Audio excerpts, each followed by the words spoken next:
নমস্কার বন্ধুরা, আপনাদের সবাইকে স্বাগত জানাই। আমি আজকে পাকা আম দিয়ে একটা রেসিপি নিয়ে এসেছি, আমের পুডিং। তো এর জন্য আমি দুটো পাকা আম নিয়ে নিয়েছি, সাগর আম। আমগুলো ভালো করে ধুয়ে খোসা ছাড়িয়ে আগে টুকরো করে নেব, তারপরে এটাকে গ্রাইন্ডারে পেস্ট করে নেব। আমের নানা রকম রেসিপি এই সময় সবাই বানাচ্ছে, তো এই পুডিং বানিয়ে দেখতে পারেন, এটাও বেশ ভালো হয় খেতে। আমি খোসা ছাড়িয়ে টুকরো করে নিয়েছি গ্রাইন্ডারে নিয়ে। আমটা খুব মিষ্টি, তাই আমি 2 চামচ চিনি ব্যবহার করেছি। আপনারা বেশি মিষ্টি খেতে চাইলে 1 চামচ দিতে পারেন। আর যে পরিমাণ করছেন পুডিংটা অবশ্যই সেই অনুযায়ী নিতে হবে। তা আমি এখানে 2টো আমের করেছি, আর দুধ হচ্ছে ওই ধরুন প্রায় 400 ml মতো আমি পেস্ট বানিয়ে নিয়েছি। আর এটা আগার আগার পাউডার বা ডিম ছাড়াই হবে, তবে এখানে কাস্টার্ড পাউডার লাগবে, বা কর্নফ্লাওয়ার দিয়েও করতে পারেন। তো আমার কাছে এই কাস্টার্ড পাউডার ভ্যানিলা ফ্লেভারের ছিল, ম্যাঙ্গো ফ্লেভারেরও পাওয়া যায়। ম্যাঙ্গো ফ্লেভারের পাওয়া গেলে সেটাই নেবেন, তাহলে বেশি ভালো হবে। আর তাছাড়া দুধের মধ্যে আমি একটু এলাচ গুঁড়ো দেবো, তাহলে ভালো হবে গন্ধটা। আমি কাস্টার্ড পাউডার 2 চামচ নিয়ে নিয়েছি। তারপরে ঈষদুষ্ণ দুধে, বেশি গরম দুধে গুলবেন না, তাহলে এটা দলা পেকে যাবে।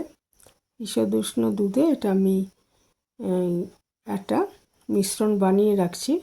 পুডিংটা তৈরির একদম শেষের দিকে এটাকে দিলে ওটা ঘন হয়ে যাবে, পুডিংটা তৈরিতে সাহায্য করবে, তাই একটা একদম লাস্টে মেশাতে হবে। এটা ভালো করে মিশিয়ে আগে রেখে দিলাম আর কি। দুধটা আগে আমি জাল দিয়ে, এটা ফুল ক্রিম মিল্কই নেবেন, তাহলে ভালো হবে। সেটা ঘন দুধ আর কি যেটা। তো আমি একটুখানি ঠান্ডা করে 500 ml দুধ নিয়েছিলাম, তার থেকে একটু দুধ নিয়ে ঠান্ডা করে এটার মধ্যে আমি গুলে রাখলাম। আর ওদিকে দুধটাও কিন্তু ঠান্ডা করে নিতে হবে। বাকি দুধটা প্রায় 400 ml দুধ নিয়েছি, ঠান্ডা করে নিতে হবে। গরম দুধের মধ্যে আমের পাল্প দেবেন না, তাহলে দুধটা কেটে যেতে পারে। আমি আগে ঠান্ডা করে তার মধ্যে পাল্পটা মিশিয়ে আগে ভালো করে মিশিয়ে দিয়েছি, তারপরে এটাকে কিন্তু জাল দিয়েছি। জাল দিয়ে ঘন করে নিতে হবে। গরম দুধের মধ্যে আমরা মেশাবো না, মানে দুধটা ফুটিয়ে একটু পরিমাণটা কমিয়ে নিতে হবে, তারপরে আমের পাল্পটা মিশিয়ে আবারও এটাকে ঘন করে নিতে হবে। নিলে, আর চিনি তো আমার অলরেডি দেওয়াই আছে, ঘন করে নিয়ে একদম লাস্টের দিকে ওই ঘন এরা ক্রমাগত নাড়তে হবে যাতে না লেগে যায়। আর একদম শেষের দিকে এই কাস্টার্ড পাউডার যে গুলে রেখেছি দুধে, সেটা মিশিয়ে দিলেই পুডিংটা তৈরি হয়ে যাবে।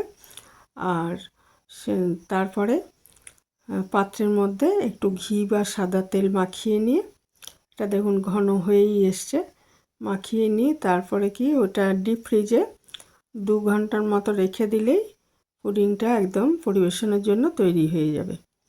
তো খুবই তাড়াতাড়ি হয়ে যায়, সহজে হয়ে যায়, অল্প উপকরণে। অবশ্যই একবার করে দেখতে পারেন।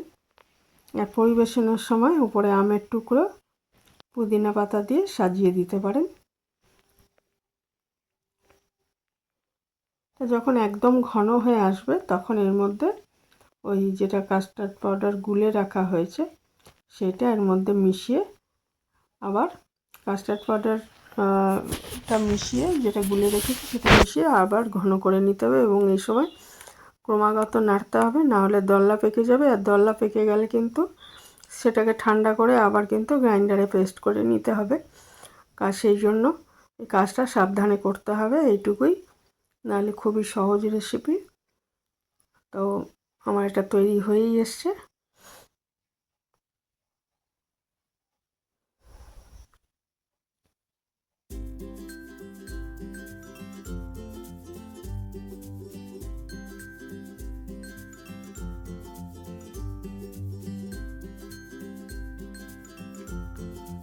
কাস্টার্ড পাউডারটা মিশিয়ে দিলে একদম ঘন হয়ে যাবে।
এবার একটা পাত্রে আমি দু জায়গায় ভাগ করে নিয়েছি, একটু ঘি মাখিয়ে দিয়েছি, ইচ্ছে করলে বাটার বা সাদা তেল মেশাতে পারেন।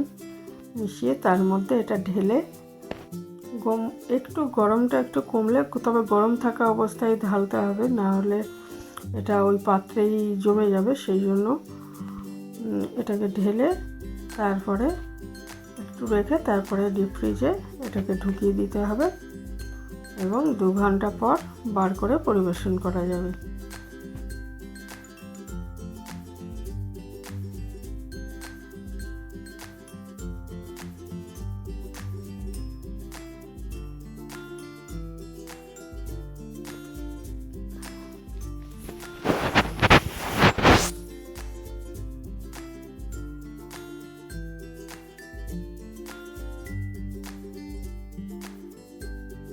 একদমই ঘন হয়ে গেছে কাস্টার্ড পাউডারটা মেশানোর পর, কাস্টার্ড পাউডারের মিশ্রণটা মেশানোর পর।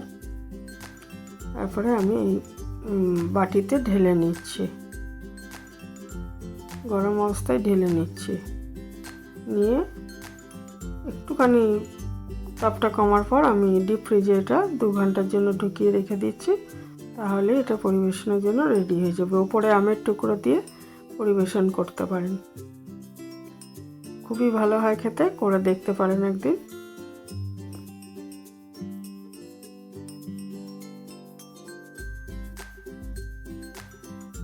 ইচ্ছে করলে প্লেটটার মধ্যে উল্টে দিতে পারেন, উল্টে তাহলে দেখতে ভালো লাগবে।